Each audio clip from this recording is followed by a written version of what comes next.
ഒരു ചുംബനത്തിൽ ഞാൻ ഇന്നോളം പറയാത്തതെല്ലാം നിനക്ക് മനസ്സിലാകും. വിശ്വസാഹിത്യകാരൻ പാബ്ലോ നെരൂദയുടെ വാക്കുകളാണിത്. ചുംബനത്തെക്കുറിച്ച് പറയാൻ ഒരു കാര്യമുണ്ട്. ഇന്ന് ലോക ചുംബന ദിനമാണ്.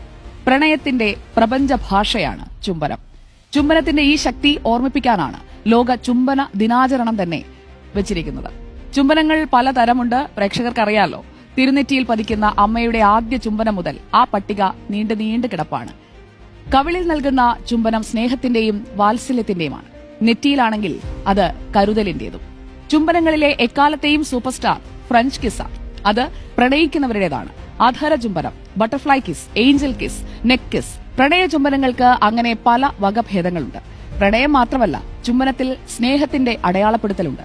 കെട്ടിക്കിടക്കുന്ന നൊമ്പരമുണ്ട്, വിരഹവും വേദനയുമുണ്ട്, വെറുതെ എത്തുന്ന ആവേശമുണ്ട്, സന്തോഷമുണ്ട്. അതുകൊണ്ട് പ്രിയപ്പെട്ട പ്രേക്ഷകരെ, ഇന്നത്തെ ദിവസം ലോക ചുംബന ദിനം ആഘോഷമാക്കി തുടങ്ങുക. നിങ്ങളുടെ പാർട്ട്ണറോട്, അച്ഛനോട്, അമ്മയോട്, മുത്തശ്ശനോട്, മുത്തശ്ശിയോട്, മക്കളോട്, പേരക്കുട്ടികളോട്, അങ്ങനെ നിങ്ങളുടെ പ്രിയപ്പെട്ടവരോട് പ്രണയത്തിന്റെ, സ്നേഹത്തിന്റെ ചെറുചുംബനം പങ്കുവച്ച് ഇന്നത്തെ ദിവസം മധുരതരമാക്കുക. വൈലോപ്പിള്ളി എഴുതിയ ഒരു വരി ഇങ്ങനെയാണ്: പോരുമ്പോൾ ഒരു ഉമ്മ തന്നിരുന്നുവെങ്കിൽ ചുട്ടുനീറുമ്പോൾ മനസ്സിത്തിരി തണുത്തേനെ. അപ്പോൾ അത് കൊടുക്കാതെ വെറുതെ മാറ്റിവെക്കരുത്. ഇന്നത്തെ ദിവസം അതിനുള്ളത് കൂടിയാണ്.